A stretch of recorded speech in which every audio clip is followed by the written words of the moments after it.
आज की मुरली का टाइटल मदद लेने का साधन है हिम्मत।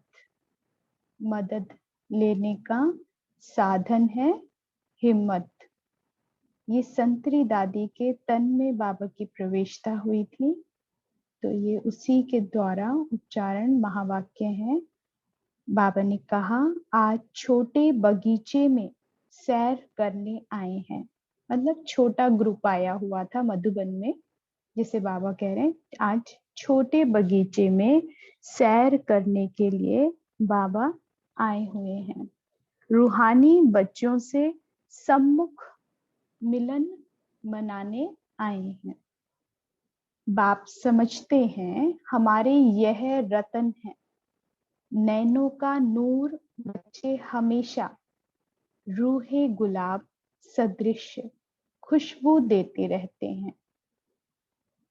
बाबा कैसे बच्चों से मिलने, फल छोटा ग्रुप है, लेकिन बाबा क्या समझते हैं उस छोटे से बगीचे के प्रति कि ये बाबा के रत्न हैं, नैनों का नूर है। किसके नैनों का? शिव बाबा के नैनों का नूर। बाबा ने कहा कि बच्चे हमेशा रूहे गुलाब सदृश खुशबू देते रहते हैं। भगवान के नैनों का नूर है, भगवान के रत्न है और रूहे गुलाब की तरह खुशबू देने वाले हैं। इतनी बच्चों में हिम्मत है जितना बाप का फेथ है। बाबा ने पहले टाइटल्स दिए और विशेषताएं बताई, और फिर बाबा कहते हैं कि ये भगवान का फेथ है तुम पर। क्या तुम्हारे में इतनी हिम्मत है ऐसा बनने की? आज बच्चों ने बुलाया नहीं है, बिना बुलाए बाप आए हैं। यह अनादि बना बनाया कायदा है। ये संदेश जो था, इसमें बाबा ने अचानक अपने आप प्रवेश डाले। आवाहन नहीं किया गया, बाबा को बुलाया नहीं गया था, अचानक से बाबा की प्रवेशता हुई और बाबा ने कहा कि ये जो मिलन हो रहा है यह अनादि बना बनाया कायदा है। इसमें छोटी सी मिस्टेक है, काम नहीं है। संगम पर सजाने के लिए बाप को बिना पूछे ही आना पड़ता है। संगम पर सजाने के लिए किसे? रत्न कहा ना, नैनों के नूर कहा। तो बाबा कहते हैं अपने रत्नों को सजाने के लिए, उन रत्नों को भी और डेकोरेट करने के लिए बाप को बिना पूछे ही आना पड़ता है। आज बच्चों से प्रश्न पूछते हैं बाबा, फिर प्रश्न पूछते हैं। आज बगीचे में जो बैठे हैं अपने को ऐसा फूल समझते हैं। अब कैसा फूल? तो बाबा कहते हैं जो कि गुलदस्ते में शोभा देने लायक हो। गुलदस्ता बनाते हैं ना, कोई शादी में लेकर जाते हैं, कोई पार्टी में लेकर जाते हैं, किसी के जन्मदिन पर देते हैं, या कोई खुशनुमा दिन होता है, कोई अच्छा दिन हो किसी के लिए, गुलदस्ता तैयार किया जाता है। फिर उसमें सुंदर सुंदर फूल होते हैं, पत्तियां होती हैं। एक भी अगर खराब मुरझाया होगा तो क्या आप स्वीकार करते हैं ऐसे फूल को? नहीं करेंगे ना, तुरंत कहेंगे इसे निकाल दो भैया, चेंज कर दो, फ्रेश लगाओ, बिल्कुल जिसमें खुशबू आए, महक आए। तो बाबा अपने बच्चों से पूछते हैं। बाबा ने पहले कहा उस ग्रुप को कि ये बगीचा है, तो बाबा ने कहा क्या उस बगीचे के ऐसे ऐसे खुशबूदार रूहे गुलाब जैसे फूल समझते हो? तो बाबा ने कहा जो कि गुलदस्ते में भगवान को जो गुलदस्ता अर्पित हो रहा है, तो बाबा कहते हैं उसमें शोभा देने लायक हो। फिर राखी का त्योहार था, 27 अगस्त है ना, अगस्त मास में राखी का त्योहार आता है। तो राखी का त्योहार होकर हटा होगा, नजदीक होगा, तो सबने राखी बांधी हुई थी। बाबा ने बच्चों से फिर प्रश्न किया, राखी हर एक को बांधी हुई है? अभी गुलदस्ते की बात कर रहे थे बाबा, अभी अचानक राखी की बात करी, लेकिन दोनों का मेल है, संबंध है। कैसे? राखी हर एक को बांधी हुई है? बाबा पूछते हैं राखी बंधन का रहस्य क्या है? पवित्रता की निशानी है ना, पवित्रता की प्रतिज्ञा करते हैं। तो पवित्रता जिसके अंदर धारण होगी वही तो रूहे गुलाब बनेगा। सुगंध किसकी आएगी? पवित्रता की, जो फाउंडेशन ही है। अगर पवित्रता है तो फिर सर्व गुण और सर्व शक्तियां स्वतः आती चली जाएंगी। पुरुषार्थ आसान हो जाएगा, तीव्र हो जाएगा और सहज लक्ष्य को प्राप्त कर लेंगे। प्रारब्ध नजदीक हो जाएगी। तो बाबा ने फिर पूछा, गुलदस्ते में शोभा देने लायक हो, राखी हर एक को बांधी हुई है, और इस बंधन का रहस्य क्या है? बच्चों से पूछते हैं। तो आज बाप बच्चों से मिलने आए हैं, बहुत बड़ी जिम्मेवारी उठाई है। छोटी छोटी जवाबदारी जो उठाते हैं तो भी कितना थक जाते हैं। लौकिक में भी होता है ना कि कोई छोटी छोटी जिम्मेवारी आती है, कोई जवाबदारी देनी पड़ जाती है तो उसमें भी थकावट आ जाती है। तो बाबा ने कहा यहाँ तो बहुत बड़ी, पूरे विश्व का परिवर्तन करना है, सारी प्रकृति का परिवर्तन करना है, सर्व आत्माओं में परिवर्तन लाना है। तो बाबा कहते हैं इतनी बड़ी जिम्मेवारी उठाई है, छोटी में थक जाते हैं। सारी सृष्टि का बोझा किन पर है? भगवान पूछ रहा है। छोटा सा ग्रुप बैठा है और भगवान पूछता है सारी सृष्टि का बोझा किन पर है? बोझा सिर पर चढ़ाना भी है तो उतारना भी है। पूर्व जन्मों 63 जन्मों के विकर्मों का चढ़ा हुआ है, उसे उतारना है, उस बोझ को उतारना है, हल्के हो जाना है, लाइट हो जाना है योग से। और फिर चढ़ाना कौन सा है? जो भगवान ने हमें जिम्मेवारियां दी है, जो परिवर्तन लाना है, फिर उसका बोझ सिर पर चढ़ाना है। जिम्मेवारी का बाबा उसे कह देता है ताज किसका बड़ा है तो किसका छोटा दिखता है। कोई छोटी छोटी जिम्मेदारी लेता है, कोई बहुत बड़ी बड़ी सारे विश्व की लेता है। उसका पूरे दिनचर्या में जो बड़ी जिम्मेवारी पर होते हैं, उसका पूरे दिनचर्या का चार्ट कैसा होता है? अमृत वेला से ही वेल प्लान्ड होता है कि आज क्या क्या सेवा करनी है, मनसा कितनी करनी है, तन से कितनी करनी है, धन से कितनी करनी है, फिर मनसा में भी किस किस की कैसे कैसे करनी है। पांचों तत्वों को भी बुद्धि में रखना है, उनकी भी सेवा, उसके लिए विशेष समय, विश्व की सर्व आत्माओं के लिए भी, फिर जो संबंध संपर्क की हैं उनके लिए भी, किसी को पालना दे रहे हैं तो विशेष उनके लिए भी, और स्व के प्रति तो सर्वप्रथम है।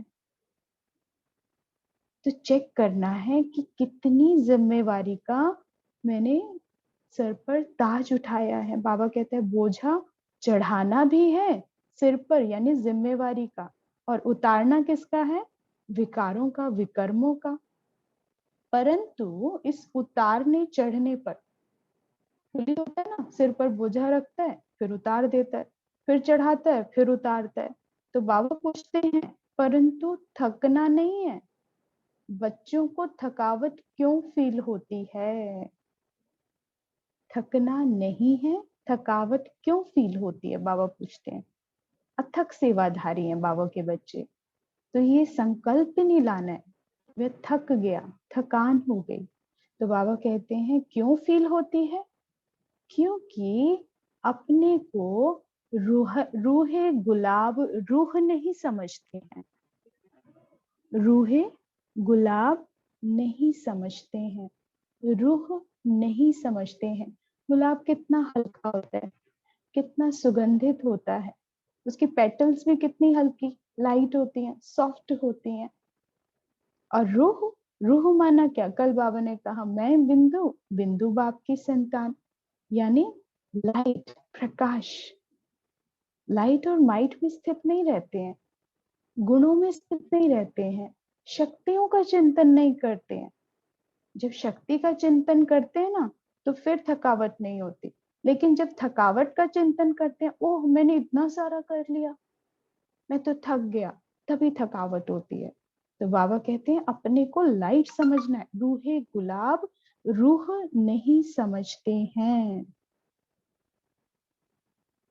रूह समझें तो देह से न्यारा और प्यारा रहे।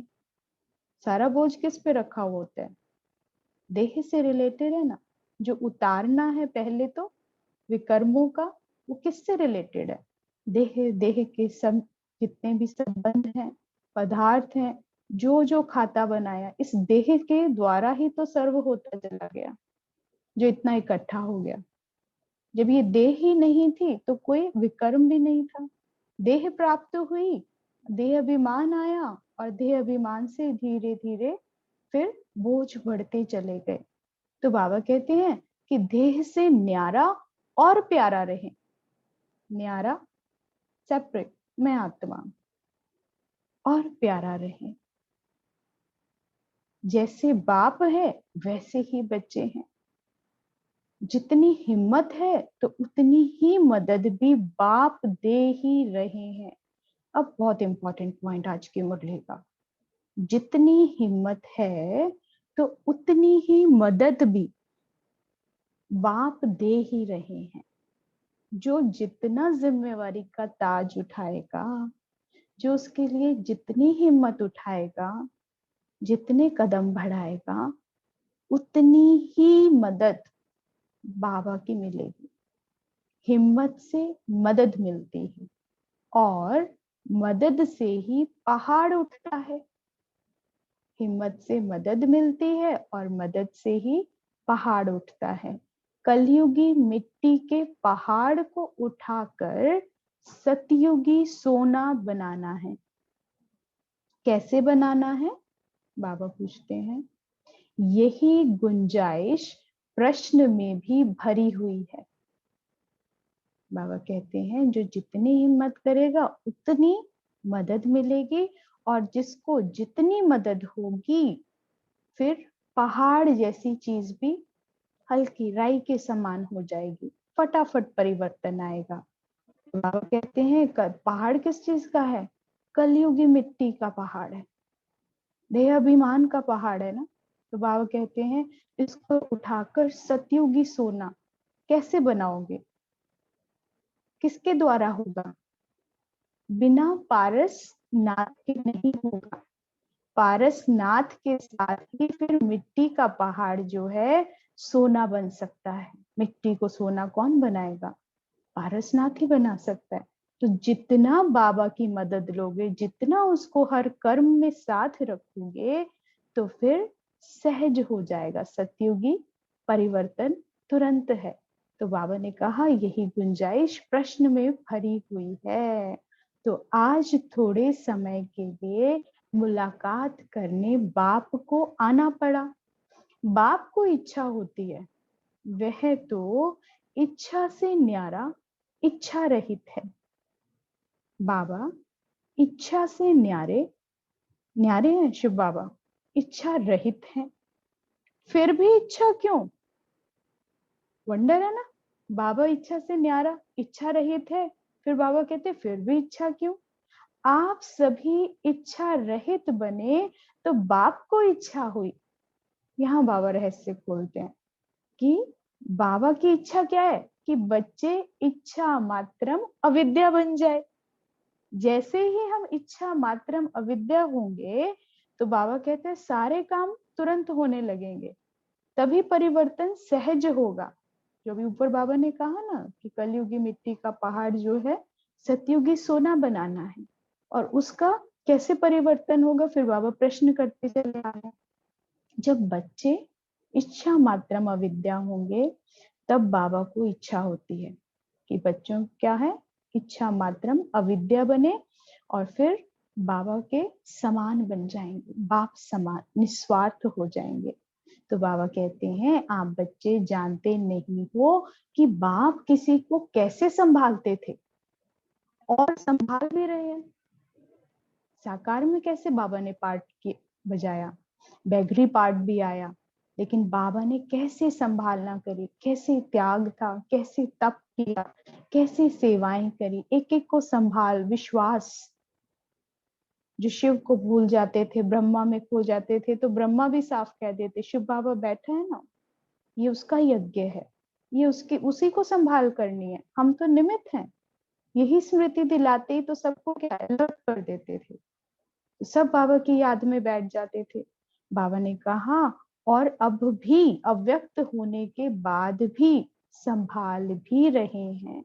इतनी जवाबदारी कैसे रमज से संभाल कर बाप की भी इच्छा पूरी की, तो अब बच्चों की भी कभी कर रहे हैं। इसको ही राजू रमजबाज कहा जाता है। मतलब संभाल कर रहे हैं, कोई साधारण बात नहीं है जो ब्रह्मा ने संभाल करी और शिव बाबा ने करवाई। तो ये कोई साधारण नहीं है, एक एक बच्चे की संभाल। तब तो बच्चे भी कम थे, अभी तो अव्यक्त में बच्चे कितने हो गए। हर एक की अपनी प्रॉब्लम्स, हर एक की अपनी जिम्मेवारी, हर एक की अपनी जवाबदारी, और फिर हर एक के अपने प्रश्न, अपनी उलझन जो बाबा के पास ले आते हैं। लेकिन बाबा कैसे संभाल करते हैं? बाबा कहते हैं रमज, यानी कि बड़े इंटरेस्ट से, जैसे खेल खेल में कह देते हैं ना, खेल खेल में सारी बात हो जाना, एंजॉय करते हुए बड़े इंटरेस्ट से, ध्यान से। कब करते हैं ऐसे? इंटरेस्ट कब आता है? जब कोई भी चीज खेल खेल लगती है, खेल में बड़ा इंटरेस्ट लगता है, लास्ट तक बड़ा एंजॉय करते हैं। गेम शुरू होती है और अंत तक चलती है, तो देखो कोई नहीं थकता, बोर नहीं होएगा खेल में, सबको और इंटरेस्ट और इंटरेस्ट, अंत तक इंटरेस्ट बढ़ता है। लेकिन हम इस ड्रामा के खेल को भूल जाते हैं कि ये कैसा है, खेल है। हम इसको जिंदगी समझ लेते हैं, इसी पल को सब कुछ समझ लेते हैं और फिर इसी में युद्ध करते रहते हैं उसी पल को बचाने के लिए। लेकिन बाबा फिर याद दिलाते हैं कि कैसे संभाल कर रहे हैं, तुम्हें भी कैसे न्यारा और प्यारा रहना है, खेल समझ कर चलना है। तो बाबा कहते हैं कि इसको ही राजू रमजबाज कहा जाता है, जो हर खेल की युक्ति को जानता है और बड़े युक्ति युक्त खेलता है। बाप को तो हर एक बच्चे की इच्छा रखनी पड़ती है, रख कर फिर भी कहीं पर अपनी चलानी होती है। बच्चे की क्यों रखता है? बच्चे सभी नैनों के नूर हैं। दुनिया में भी तो माता पिता क्या करते हैं, बच्चों की सारी इच्छाएं सुनते हैं, लेकिन फिर अपनी भी रखते हैं। अब उनकी हिम्मत नहीं होती कि हम इतना खर्चा उठाएं, बच्चों की चाहत होती है ये भी चाहिए वो भी चाहिए, लेकिन इच्छाओं को सामने रखते हैं, हाँ हाँ करते हैं, लेकिन चलाते किसकी हैं? अपनी ही चलाते हैं, युक्ति से चलते हैं। तो बाबा भी कहते हैं बच्चे सभी नैनों के नूर हैं, इसलिए ही पहले बच्चे फिर बाप। सिरमौर को कभी सिर पर भी बिठाना पड़ता है। कई बार फिर बच्चों की इच्छाएं बाबा को जबरदस्ती पूरी भी करनी पड़ती है। क्यों? क्योंकि लाडले हैं, नैनों के नूर हैं, बाबा पर पूर्ण विश्वास है, कहीं और जा नहीं सकते। तो बाबा कहते हैं तो सिर मोर को कभी सिर पर भी बिठाना पड़ता है। बच्चों को खुशी दिलानी होती है, फिर उमंग उत्साह आता है जब उनकी इच्छाएं, छोटी छोटी इच्छाएं, चाहे वो सेवा अर्थ है, चाहे फिर अपने पुरुषार्थ प्रति है, तो वो जब इच्छाएं पूरी होती है छोटी छोटी, तो खुशी का पारा चढ़ता है, फिर उमंग उत्साह बढ़ता है, फिर सहयोग देते हैं। पुरुषार्थ करते करते ठंडे पड़ जाते हो, तो फिर पुरुषार्थ को आगे बढ़ाने की कोशिश करो। एक अवस्था चलती है ना, तो ह्यूमन बींग्स का नेचर है चेंज, उन्हें चेंज चाहिए, हर चीज में परिवर्तन चाहिए। लेकिन जब वही दिनचर्या चलती है, वही पुरुषार्थ चलता है, तो फिर ठंडे पड़ने लगते हैं। तो बाबा कहते हैं पुरुषार्थ को आगे बढ़ाने की कोशिश करो, उमंग उत्साह लाओ, नए नए तरीके अपनाओ कि अब पुरुषार्थ का नया मोड़, नई दिशा कैसे दे। तब प्रश्न पूछ रहे हैं कि कंगन पूरा बंधा हुआ है। अब बाबा कारण भी साथ साथ बता रहे हैं कि ठंडे क्यों पड़ जाते हैं। तो बाबा कहते हैं, फिर प्रश्न करते हैं कि कंगन पूरा बंधा हुआ है, यानी पवित्रता का कंगन जो बांधा, जिसे राखी कहा गया, वो पूरा बंधा हुआ है। धर्म पड़े पर धर्म ना छोड़िए, कुछ भी हो जाए, कितना भी दुनिया पलट जाए, इधर से उधर हो जाए, अपने साथ देना छोड़ दें, लेकिन बाबा कहते हैं पवित्रता का ये कंगन छोड़ना नहीं है। इसको छोड़ते ही इस कंगन को अधूरा बांधते ही फिर क्या है, पुरुषार्थ ठंडा होना लगेगा। सारी फाउंडेशन, नींव क्या है, पुरुषार्थ की पवित्रता है। तो बाबा कहते हैं कि ये कंगन पूरा बांधना, प्यूरिटी का, धरत पड़े पर धर्म न छोड़िए। स्वधर्म क्या है मेरा, मुझात्मा का, पवित्रता। बिंदु कब बन सकेंगे, कब टिक सकेंगे, अव्यक्त फरिश्ता का आधार क्या है, बिंदु का आधार क्या है, श्री लक्ष्मी श्री नारायण बनने का आधार क्या है। तो आधार को मत छोड़ना, आधार हिला तो फिर पुरुषार्थ ठंडा पड़ जाएगा। बाबा कहते हैं आज के दिन तो विरोधी भी दुश्मन से दोस्त बन जाते हैं। आजकल तो आज के दिन तो, यानी कौन सा दिन था, राखी का चल रहा था ना, तो बाबा कहते त्योहार आता है ना, भारत के अंदर त्योहार की प्रथा है कि जब भी कोई त्योहार होता है तो उस दिन कोई भी झगड़ा दुश्मनी सामने नहीं लेके आता, उस दिन भूल जाते हैं। आज के दिन तो विरोधी भी दुश्मन से दोस्त बन जाते हैं। बच्चों को सदैव कदम आगे बढ़ाना है। ताज तख्त जो मिलने वाला है, नजर उस पर हो। अब बाबा पुरुषार्थ के कदम बता रहे, ठंडे पड़ जाते हो, कारण क्या है, पवित्रता में कमी, कंगन पूरा ना बांधना। अब बाबा बताते हैं कि कदम आगे बढ़ाना है, वो सदैव कदम आगे बढ़ता रहे पुरुषार्थ का। कैसे, किसकी स्मृति से, ताज तख्त जो मिलने वाला है, नजर उस पर हो। सिर्फ कहने तक ही नहीं कि हम तो यह बनेंगे, परंतु अभी तो करने तक धारणा रखनी है। जो लक्ष्य है श्री लक्ष्मी श्री नारायण का बनना, बाबा कहते हैं फिर उसमें धारणा बहुत इंपॉर्टेंट है। अब उसके ऊपर लक्ष्य बनाओ कि धारणा कितनी हो रही है और कितनी करनी बाकी है। तो बाबा कहते हैं श्री लक्ष्मी श्री नारायण कैसे चलते हैं, कैसे कदम उठाते हैं, कैसे नयन नीचे ऊपर करते हैं, वैसी चलन हो तब लक्ष्मी नारायण बनेंगे। आज तो बाबा ने क्लियरली कह दिया कैसे बनेंगे, उनकी चलन स्मृति में रखो, कैसे चलते हैं वैसे चलना, कैसे कदम उठाते हैं, कैसे नयन नीचे ऊपर करते हैं, कितने शांत होंगे उनके नयन, कितने शीतल होंगे, देखने की जो चलन है वो कैसी होगी, वैसी चलन हो तब लक्ष्मी नारायण बनेंगे। अभी नयन ऊपर करोगे तो देह अभिमान आ जाएगा कि मेरे जैसा तो कोई नहीं है, मेरा तेरा आ जाएगा। तो बाबा कहते हैं लक्ष्मी नारायण कैसे हैं, क्या हम उनके लिए गायन करते हैं। तो बाबा कहते ऐसे ही सारी धारणाएं अपने में लेकर आओ, तेरा तेरा नहीं लाना है। उनके नयन कैसे होते हैं, कैसी उनकी अवस्था होती है। भक्ति मार्ग में भी कहते हैं नम्रता मनुष्यों के नयन नीचे कर देती है। सरलता, नम्रता, हर एक को अपने को सजाना है। कैसे, इन दिव्य गुणों से नम्रता हो, देह अभिमान ना आए। देह अभिमान आएगा तो बड़े बड़े नयन कर लेंगे, ऊपर की तरफ देखेंगे, है ना, देखने का आक्रोश कैसा होगा। तो बाबा कहते हैं ऐसे लक्ष्मी नारायण थोड़ी ना होंगे। तो बाबा कहते हैं नम्रता, नम्रता मनुष्यों के नयन नीचे कर देती है, झुके हुए नयन होते हैं। क्यों, विनम्र हैं। हर एक को अपने को सजाना है, सदैव खुशबू देते रहो। लक्ष्य जो मिला है वैसा ही लक्ष्मी नारायण बनना है, जैसा भगवान ने बताया है वैसा ही बनना है।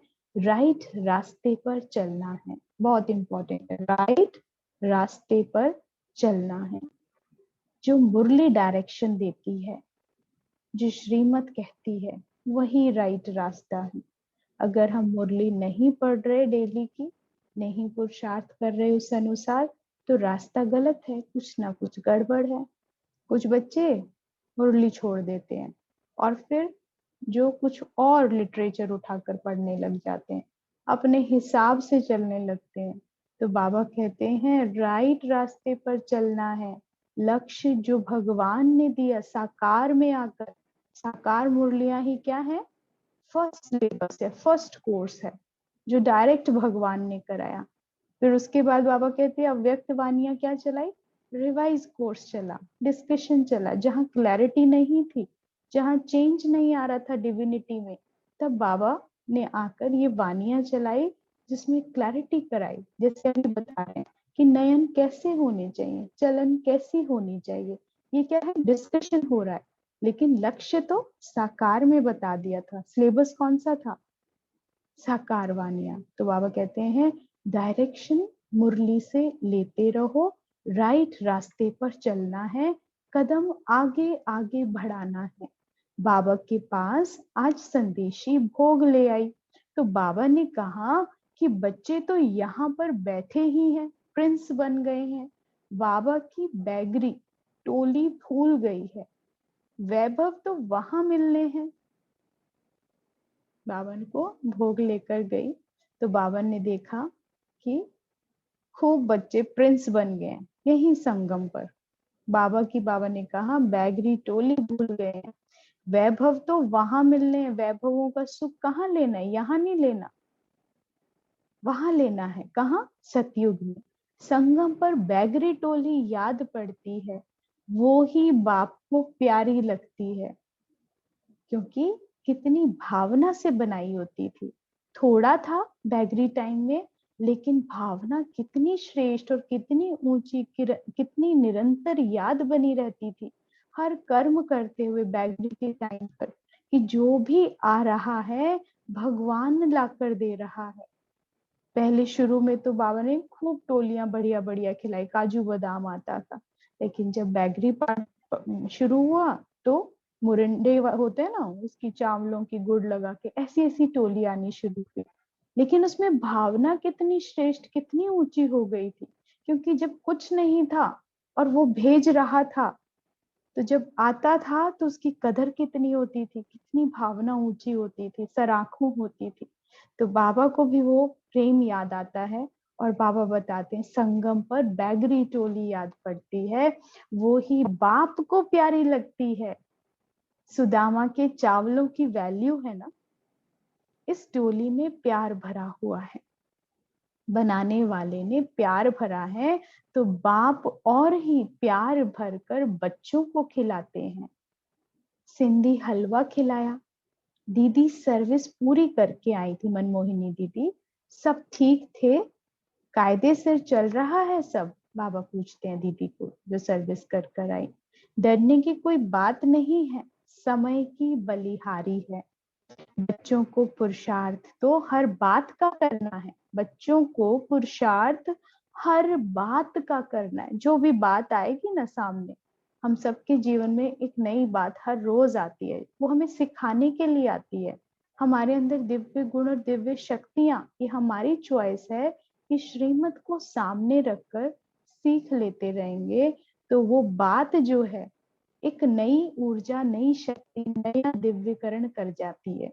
तो बाबा कहते हैं हर बात का करना है पुरुषार्थ, समय को देखकर अविनाशी ज्ञान यज्ञ को जो कुंड कहा जाता है उसको भरना है, स्वाहा कर देना है, सब कुछ स्वाहा कर देना है। और भरना किसको है? अविनाशी ज्ञान यज्ञ कुंड को, जो भगवान का बनाया चल रहा है, सब कुछ उसमें स्वाहा कर देना है। यह तो हमेशा कायम ही रहना है, क्योंकि जो यहाँ जमा करेगा, इस अविनाशी ज्ञान यज्ञ क्यों कह दिया? क्योंकि इस समय जो भी तन मन धन हम इस यज्ञ में स्वाहा करते हैं, उसे पूरा कल्प खाते हैं, वो कहीं नहीं जाता। जितना अब देंगे पूरा कल्प उसकी प्राप्ति है।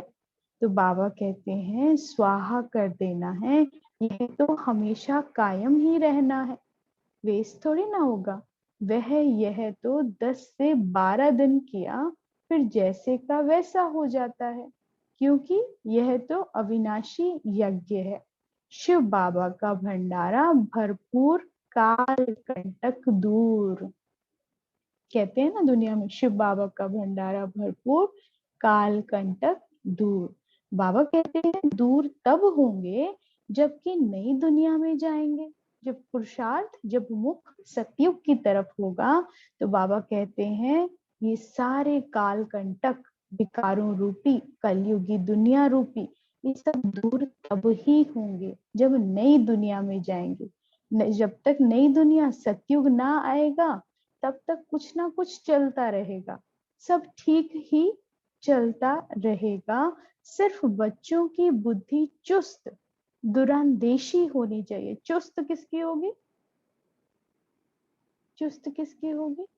जो निरंतर ज्ञान का सेवन करेगा। जैसे पूरे दिन में थकावट होती है तो चुस्ती के लिए क्या करते हो? तो जूस पियोगे या चाय पियोगे, कॉफी पियोगे, है ना? तो जैसे ही वो पीते हैं तो फिर क्या, थकावट कम हो जाती है। तो बाबा कहते हैं यहाँ पर वो चाय कॉफी क्या है जो एक्टिवेट करता है बुद्धि को? ज्ञान ही तो है, श्रीमत ही तो है। तो बाबा कहते हैं सिर्फ बच्चों की बुद्धि कैसी चाहिए? चुस्त चाहिए, दूरांदेशी चाहिए, दूर की सोचने वाले। और दूर की सोचने वालों का क्या है सोच? ताज और तख्त। बाबा कहते हैं दूरांदेशी करने के लिए ताज तख्त तो दे ही दिया है। सोच कितनी दूर तक जा रही है, युग को छोड़कर सतयुग की तरफ जा रही है। नई युग की तरफ बुद्धि है, ताज और तख्त की तरफ बुद्धि है।